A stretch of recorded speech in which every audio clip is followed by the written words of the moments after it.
What's up mga kanoong? Isang magandang araw. So ayun na nga, Sabado ngayon at tayo ay gagawa ng ating side hustle or racket para tayo makalibre ng ulam. Tutulong tayo sa pagbenta ng karning baboy at sa pag-deliver nito sa mga umorder kahapon at kaninang umaga. Maaga pa nga'y abala na ang lahat para sa paglilinis, pagtatadtad at kung ano pang proseso para sa pagbenta ng karning baboy. Kahapon nga ay may ilang pa-orders na tayo at syempre dadagdagan pa rin natin. Baka may humabol ngayong umaga.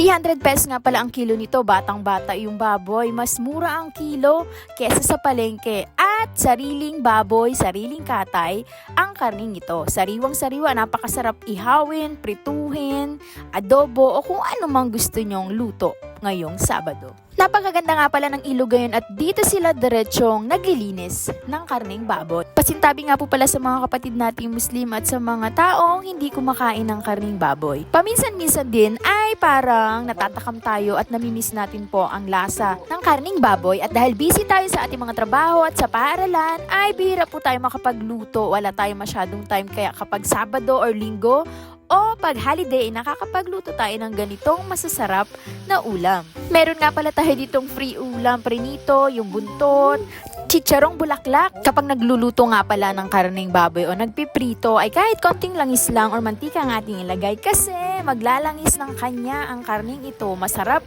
kapag malutong at lutong-luto ang karne o pritong baboy.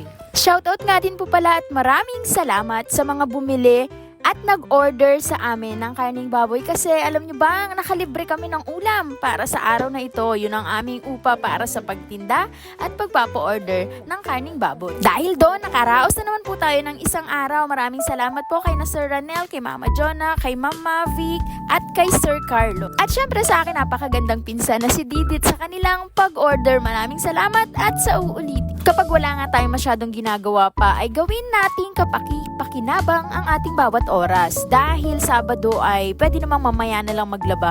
Unahin muna natin mga bagay na pwede tayong makakuha ng biyaya tulad nito. Tara, kaibigan!